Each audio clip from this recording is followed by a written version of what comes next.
Hello, good afternoon po sa inyo. Dito po uli kami. Tatanim ng mani. So, yan si Buddy. Ay gamit niyang pagtatanim. Ay inuhulog lang yung dalawa. And may kakalabitin dyan sa ilalim para bumuka.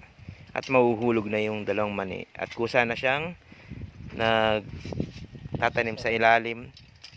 At nababaunan. Kasi pagbuka, pagbitaw, doon na gumuguho yung lupa. So i-try natin dito sa pagtatanim.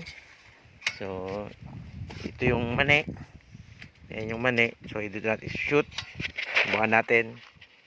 So kuha tayo ng dalawa kasi bawat isang putas, dalawa. So trial lang.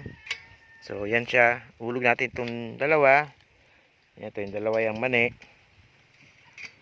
Lagyan natin. Yan. So nandiyan na siya. So pag nandiyan na siya, yan, ibubuka natin to, itong barrel nito. I-press natin pataas, then bubuka yung nasa ilalim.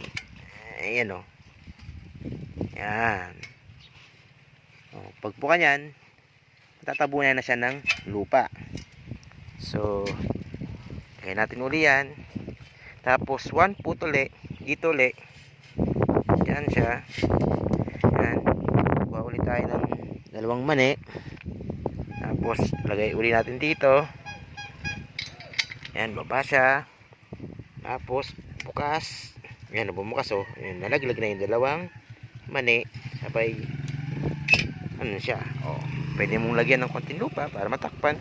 Then another 1 foot uli. Yan. Kuha ka uli ng dalawang mani. Tapos yan.